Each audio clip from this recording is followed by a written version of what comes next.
बहुत समय पहले की बात है। एक गांव में दो किसान रहते थे। एक का नाम था भोला और दूसरे का नाम बिरजू। दोनों बचपन के अच्छे दोस्त थे। भोला थोड़ा गरीब लेकिन एक बहुत ही मेहनती किसान था, जो हर दिन सूरज उगने से पहले ही अपने खेतों में काम करने चला जाता था।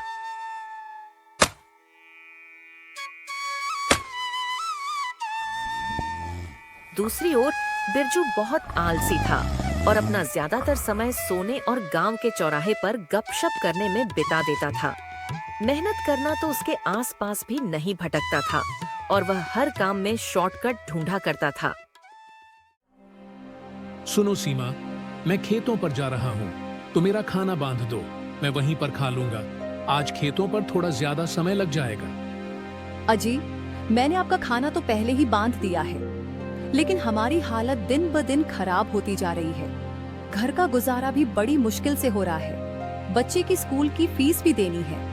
आप कुछ कीजिए ना। अरे भाग्यवान, तुम क्यों फिक्र कर रही हो? ऊपर वाले पर भरोसा रखो, वह सब ठीक कर देगा। और हाँ, रोहित को स्कूल छोड़ आना। इतना कहकर भोला वहाँ से खेत के लिए चला जाता है। अजी, सुनते हो? अब उठ भी जाओ। और कितना सोओगे? सूरज सर पर चढ़ आया है, खेतों पर नहीं जाना क्या? अरे क्या हो गया भाग्यवान, तुम सुबह सुबह इतना क्यों चिल्ला रही हो? चला जाऊंगा, खेत कहीं भागे थोड़ी जा रहे हैं। ठीक है जी, लेकिन ध्यान रखिए, ये आलस कहीं आपको एक दिन लेना डूबे और बाद में आपको इसका पछतावा हो। आप जल्दी से उठ जाइए और नहा लीजिए। तब तक मैं आपके लिए खाना लगा देती हूँ। सारा काम पड़ा हुआ है और गांव में सबसे आखिर में हमारी फसल ही घर आती है। अरे भाग्यवान, अब बस भी करो, और कितना सुनाओगी?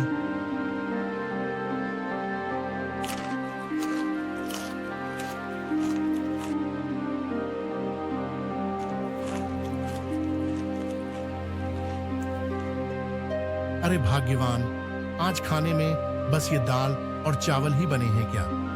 कुछ और अच्छा खाना नहीं बना सकती थी?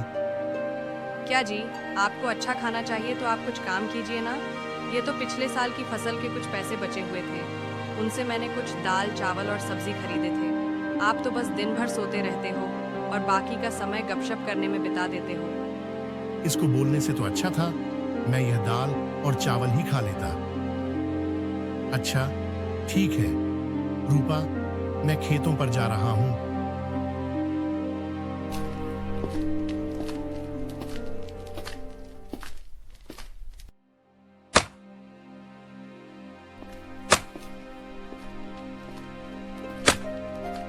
अरे भोला भाई, सारा खेत आज ही जोत डालोगे क्या?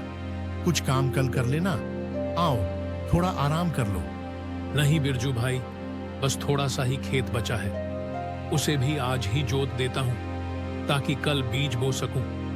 और इस साल ज्यादा बारिश भी नहीं हुई है, जमीन भी देखो सूखी जा रही है। चलो ठीक है भोला भाई।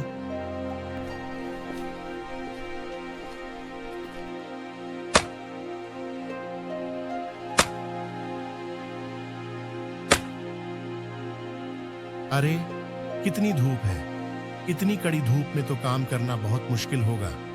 एक काम करता हूँ, थोड़ी देर आराम कर लेता हूँ, फिर आराम से खेत जोत लूंगा। इतना कहकर बिरजू आराम करने लेट जाता है और उसे गहरी नींद आ जाती है। उधर भोला पूरी मेहनत और लगन से काम करता है और पूरा खेत जोत देता है। चलो आज का काम तो हो गया, अब थोड़ी पेट पूजा कर लेते हैं। कल सुबह जल्दी ही आकर बीज बो दूंगा। भोला खाना खाने बैठा ही था कि तभी उसके पास एक साधु महाराज आते हैं। अरे बेटा, बहुत भूख लगी है, कुछ खाने को मिलेगा? साधु महाराज, आज मेरे पास ज्यादा कुछ तो खाने को नहीं है। मेरी पत्नी ने यह थोड़ी सी सब्जी और रोटी भेजी थी। आइए महाराज, खा लीजिए। अरे यह भोला के पास कौन आया है? मुझे तो कोई दिव्य पुरुष प्रतीत होता है।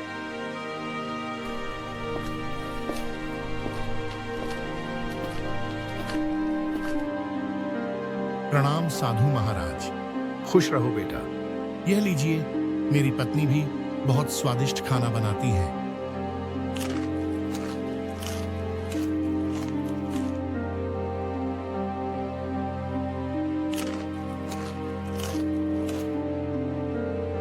वाह, क्या स्वादिष्ट खाना था। मेरी भूख शांत करने के लिए तुम्हारा बहुत बहुत धन्यवाद। साधु महाराज, धन्यवाद की कोई जरूरत नहीं है। आप तो बस हमें यह आशीर्वाद दीजिए कि हमारी फसल अच्छी हो। तुम दोनों को मेरा आशीर्वाद बेटा।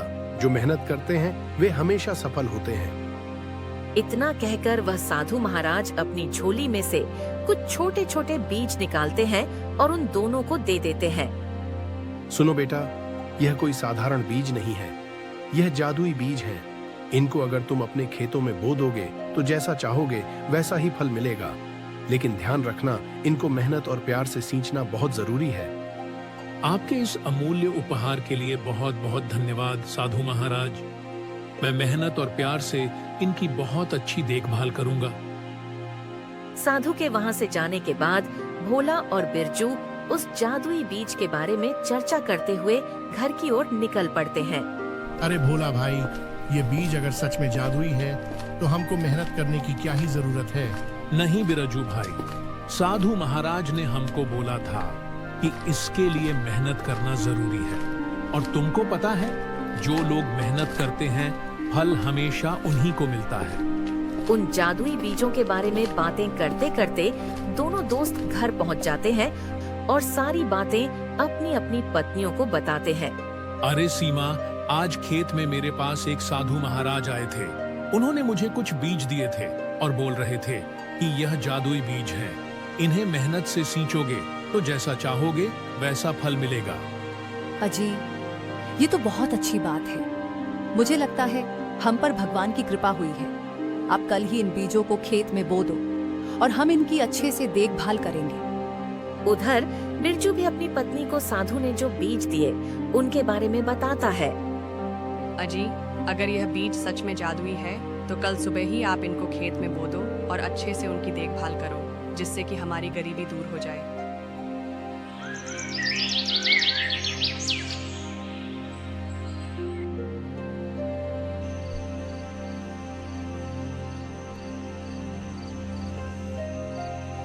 बिरजू को रात भर नींद नहीं आती। वह उन जादुई बीजों के बारे में सोचते सोचते रात बिता देता है। तभी उसके मन में एक ख्याल आता है।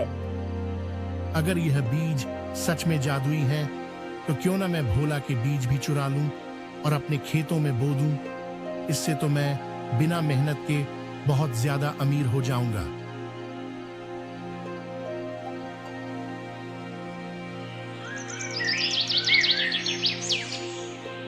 ठीक है सीमा, साधु महाराज ने जो बीज दिए थे उनकी बुआई करने मैं खेत जा रहा हूँ। लाओ, मेरा खाना बांध दो। और हाँ, रोहित को स्कूल जरूर छोड़ाना। अजी, मैंने आपका खाना तो पहले ही बांध दिया है, लेकिन रोहित को स्कूल कैसे छोड़कर आऊं? मास्टर जी फीस का बोल रहे थे।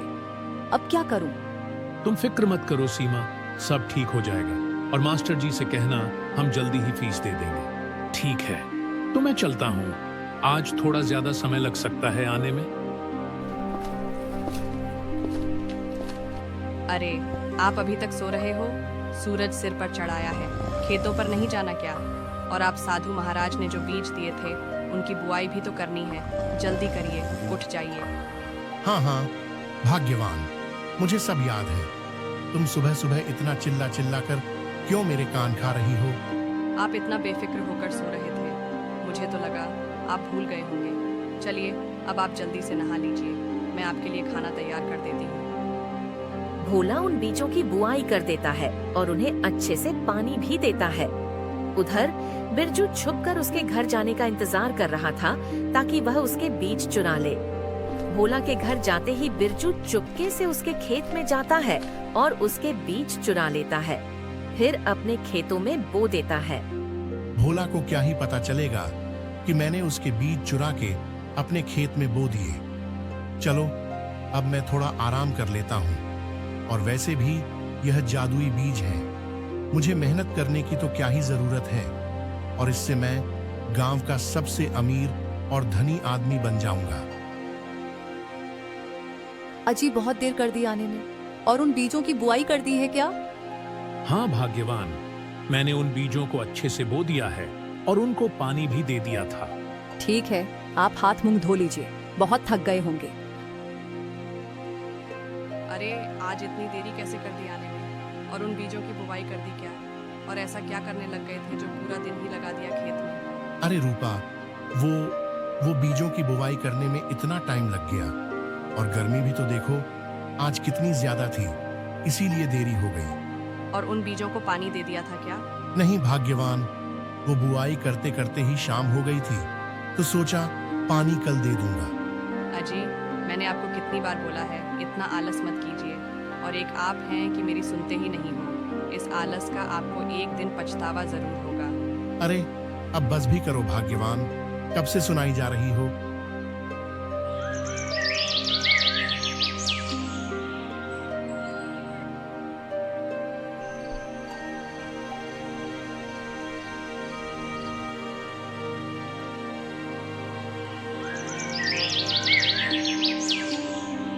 भोला के खेत में छोटी छोटी टमाटर के सुंदर पेड़ उगते हैं।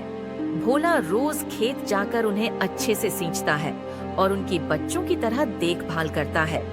वहीं बिरजू के खेत में भोला के खेत से भी अच्छी फसल उगी, लेकिन वह उनकी ज्यादा देखभाल नहीं करता। ये तो जादुई बीज की फसल है, मुझे ज्यादा मेहनत करने की क्या ही जरूरत है। और वह अपना ज्यादातर समय आराम करने में बिता देता।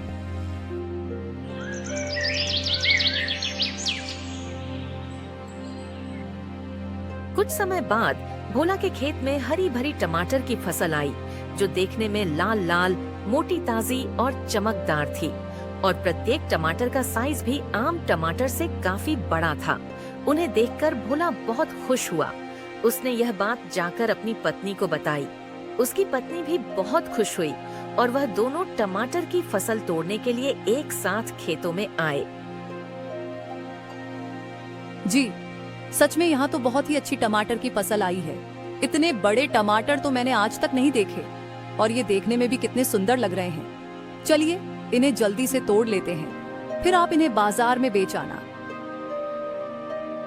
दोनों टमाटर की फसल तोड़ने लगते हैं और देखते ही देखते उनकी टोकरी टमाटरों से भर जाती है। जब उसकी पत्नी देखती है जहाँ से उसने टमाटर तोड़े थे, वहाँ पर फिर से नए टमाटर लग जाते हैं। हाजी, देखिए ये क्या हुआ।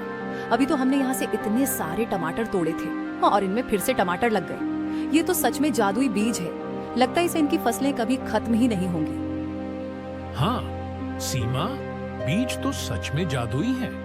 अभी तो हमने इतने सारे टमाटर तोड़े थे और फिर से उतने ही आ गए। हाँ जी, हमारा तो भाग्य ही चमक गया। अब तो इन टमाटरों को बेचकर हम बहुत सारे पैसे कमाएंगे। फिर भोला उन टमाटरों की टोकरी को लेकर बाजार में उन्हें बेचने चला जाता है। टमाटर ले लो, टमाटर मीठे लाल लाल उत्तर प्रदेश के बढ़िया टमाटर ले लो।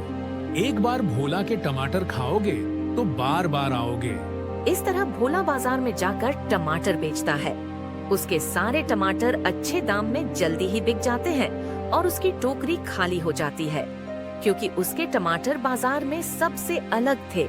भोला रोज अपने खेत से टमाटर तोड़ कर लाता और उन्हें हमेशा की तरह बाजार में बेच देता। इससे उसे बहुत ज्यादा मुनाफा होता और वह कुछ ही दिनों में बहुत अमीर हो गया। वह बहुत खुश था क्योंकि उसने एक अच्छा घर खरीद लिया और अपने बच्चे का एक अच्छे स्कूल में एडमिशन भी करा दिया। वहीं दूसरी ओर बिरजू के खेत में सिर्फ छोटी छोटी बेलें ही उगी थीं और उनमें कोई फल नहीं आए थे।